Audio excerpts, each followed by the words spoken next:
Hello, government students. Today we're going to be going over the Unit 2 activity. So if you want to, hopefully you're already on there and finish the rest of the unit. Let me go ahead and share my screen and we'll go ahead and get started. So when you're on this page, you're on page 6. Start on page 5 here.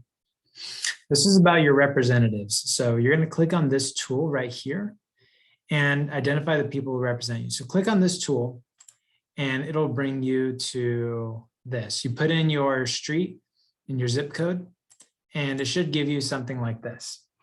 Okay. Now, if you're from a different area, you're going to have different results here, but some of these will be the same. You can see for me, for California, I've got Senator Dianne Feinstein and then Alejandro Padilla, and then U.S. Representative. Okay, so you have these people, right? Then you basically want to fill this out. So first, just fill out their names, their party, name, party, and we'll worry about the notes later. Okay, so just fill in their name and party, name and party. So for senator, you should have 2 senators. In the case of California, it's these 2 I already mentioned before. You could see what, let's see. Doesn't tell you what party they're from, but I'm pretty sure they're both Democrats. You could find that information about any of them, what party they belong to. For most of your, these people are going to be either Democrat or Republican, depending on where you're from. In the case of California, they're pretty much all going to be Democrat. U.S. representative. So if you scroll down a little bit, you'll see a U.S. representative. In my case, it's this guy, Peter Aguilar. Okay. State senator. State senator. For me, that's this person.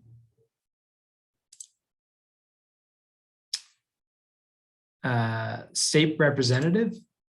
So state representative, you may see it as California Assembly member.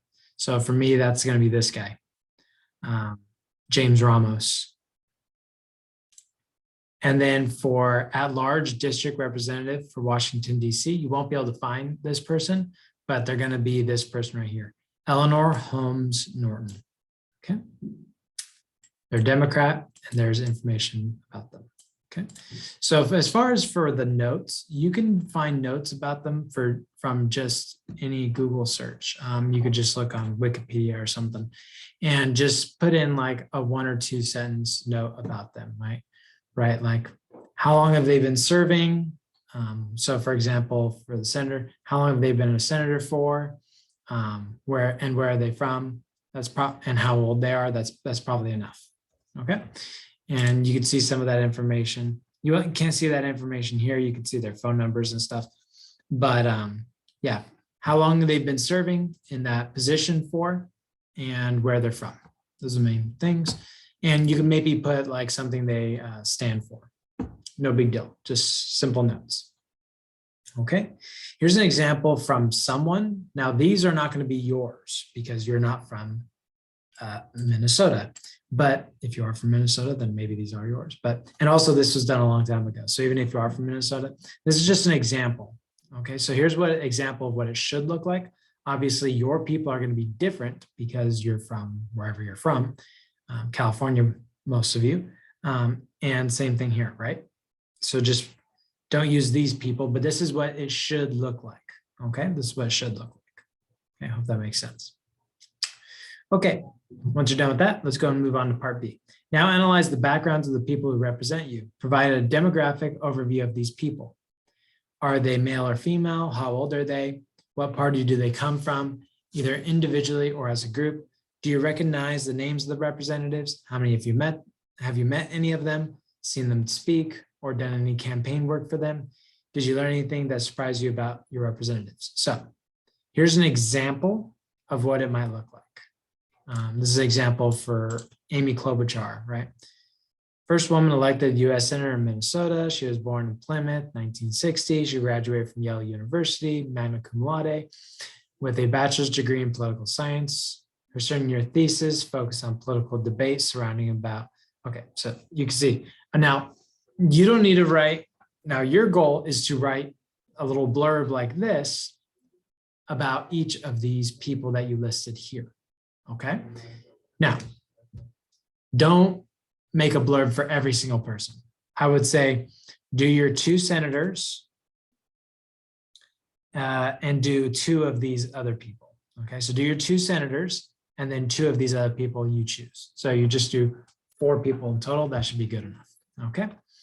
And just write a little blurb about who they are, right? So who are they, where they go to school, you know, how long have they been, you know, where are they from, all that stuff, right? How long have they been serving, all that stuff. Now, obviously you already have some of that information from the previous problem, right? So from part A, right? You already have some of this information. So just write a little bit more about their background and things like that, okay? Then write about whether or not you've met them before. You don't have to be this detailed, but just state whether you've met them or seen them speak or anything. And then if there's anything that surprised you about them, okay? Do it for 4 of the people that we listed here. Do your 2 senators, and then do 2 of these people right here. You should probably do maybe your representatives. Okay. All right. Hope that made sense. You're going to just write a little blurb about those 4 that the 2 senators and then 2 others. Okay. All right. Once you're done with that, we have another part to this assignment, and that's about the power to declare war or act in war powers, basically, in the U.S. government. Okay, so while each branch of government performs valuable and interesting roles on its own, fascinating results emerge when the branches interact with each other. You learned about the constitutional controversy around War Powers Act in this unit. Congress passed this act as a response to widespread perception that presidents had abused their power during the Vietnam War. Since that time, many have questioned the constitutionality of the War Powers Act, including every president up through George W. Bush. Those for it argue that Congress has the right to oversee foreign policy matters. Those against it believe it infringes on the president's constitutional role as commander-in-chief of the armed forces. In this task, you'll analyze the constitutionality of a particular power of the branch of government using the War Powers Act as your example. Okay, part A. Imagine that the president has deployed forces to intervene in a civil war in the Middle East. Okay. The purpose of the deployment is to protect the civilians in a large city from an imminent attack by their own government. The president claims that this urgent use of military force falls within the powers of the presidency as commander-in-chief, but does not reach the level of involvement that requires Congress to declare war. The president does not formally consult with Congress before ordering military action and does not provide a report to Congress in a timely manner. In response, the House Armed Services Committee declares that the president violated the War Powers Act, demands that the president remove the troops, and formally bring the case to the Supreme Court to force action from the president. You are a justice on the Supreme Court preparing to hear the case. Start by writing down your initial reaction to the situation. Based on what you know of the War Powers Act, which branch appears to be in the right? What questions would you ask during the arguments to get each side to explain its point of view? Okay, so there's a couple things. One thing you really want to look at is this article actually in part B. So you've hopefully learned about the War Powers Act throughout the unit, but you can click on this article here, and that brings you to right here, the power to declare war. And this is a kind of an interesting article. I would recommend reading it, and it'll help you not only with this, with part A, but also with part B. Part B is going to be an essay basically about sort of this issue. But basically, I want to give out some highlights. According to the U.S. Constitution, Article 1, Section 8, Clause 1, basically it's up to Congress to declare war. So the president doesn't have the right to declare war. It has to be in Congress. Well, what about if there's a immediate danger, like something where Congress won't have time to vote, action needs to be taken very quickly, in which case the president might have to not declare war, but declare a AUMF, which is a way for the US president to basically not declare war. It's a authorization for the use of military force. That's what it stands for. So it's not declaring war per se, but it's certainly an act of war where people are shooting and killing each other. So in a sense, it is an act of war with soldiers on the ground, so forth, or bombings or whatever else, but it's not a declaration of war. Okay. So the president has this power to, it's essentially declaring war in a way, right? Because in reality, Congress has only declared war 11 times, and they're mentioned here, okay? Congress hasn't declared war. The last time they declared war was in 1942 for World War II. So you got to think Vietnam War, Korean War, Desert Storm, the wars in Iraq and Afghanistan, all those, Congress did not declare war for any of those. Those were all uses of this congressional authorizations use of military force. And yeah, so there's like a problem there, right? Because yeah, the president can't declare war, but as commander-in-chief, the president can still deploy troops, arm them, and have them, shoot and kill potentially other people, right? So this is talking about, I would suggest reading that whole article to get a better idea of what's happening. But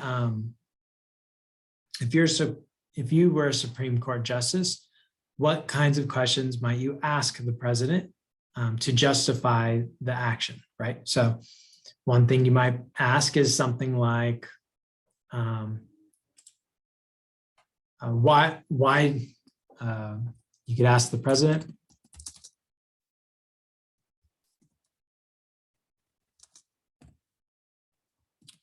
why did you feel that this was an urgent matter? Right? Because really the president should only be able to deploy troops in a very urgent situation. Okay. So that would be an example of one of the questions you could ask, right?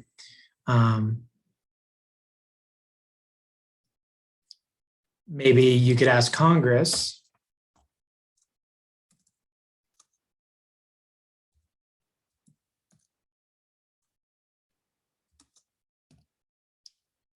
now that the troops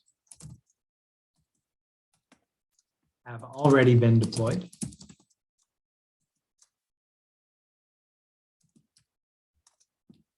would it be wise to remove them at this point?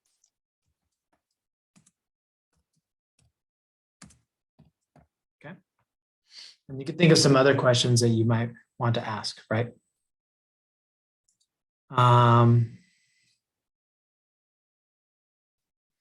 Right, and use some of the information that you learned from the article and what you know about the Wars Powers Act, the War Powers Act, to put additional questions there. Okay.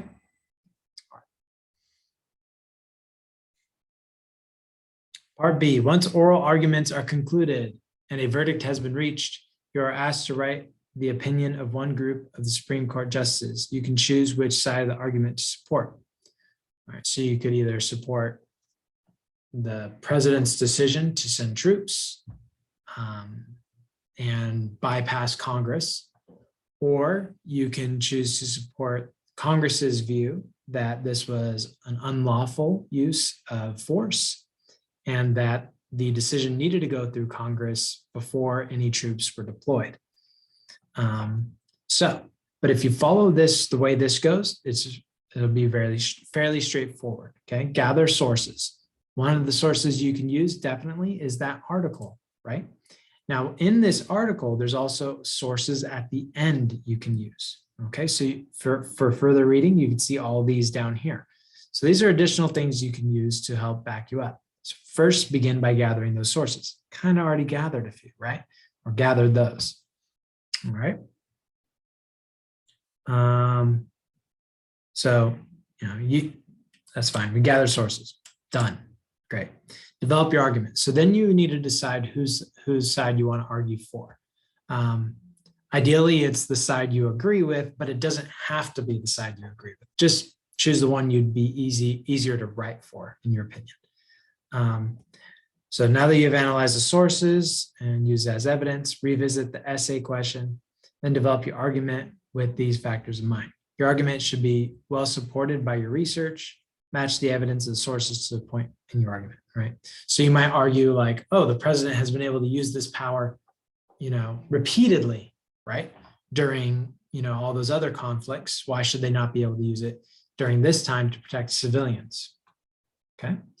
Or you could argue for Congress's side and say something like, the president has been abusing this power for decades. So they really shouldn't be using this power so blatantly or so many times. And so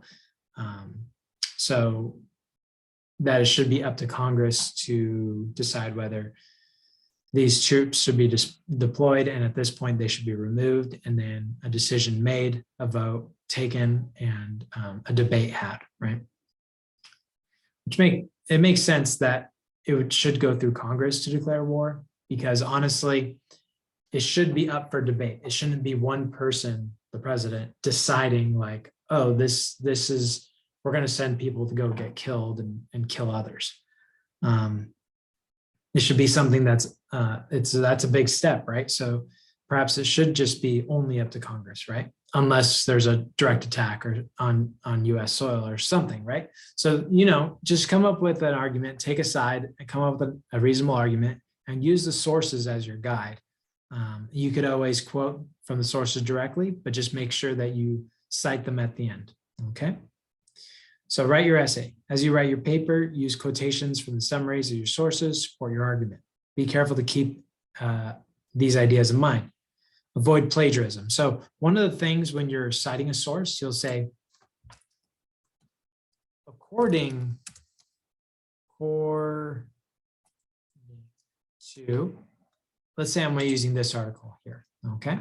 So I would say, in my paper, I would say, according to, let's see, who's the author?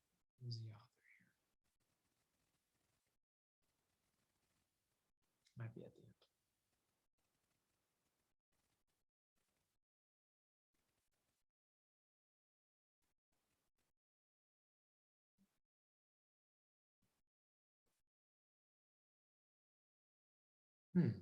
I don't see an author for this.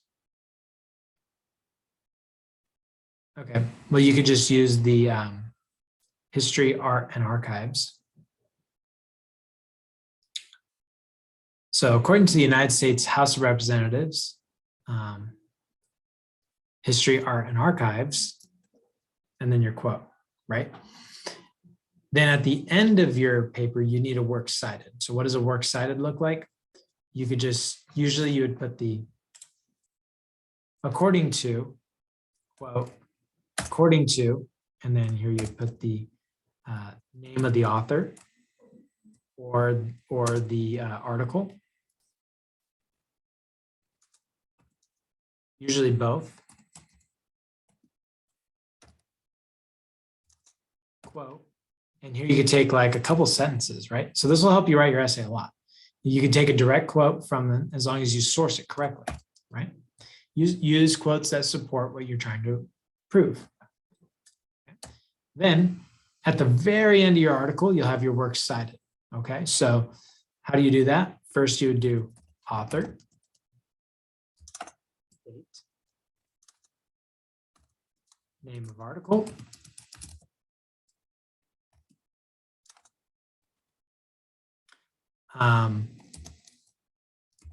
publisher, and if you're using an internet website, a link to the article. Okay, author, the date, comma, the date is written, comma, name of the article, publisher, link.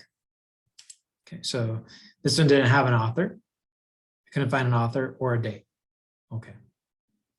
Well, then I would just put history, art. I would put first the power to declare war. That's the name of the article. History, Art, and Archives, United States House of Representatives as the publisher. And then I would just copy this link and then paste it at the end there, right? Okay, you do that for every single one of your references. But this will help your paper become more fluid, right? But this citing of the sources is important so you're not plagiarizing. Okay. All right, well, I hope that made sense. If you have additional questions, you could always ask me and I'll be happy to help. You could always leave your questions in the comments below. With that, I will see you guys next time. Thanks for watching.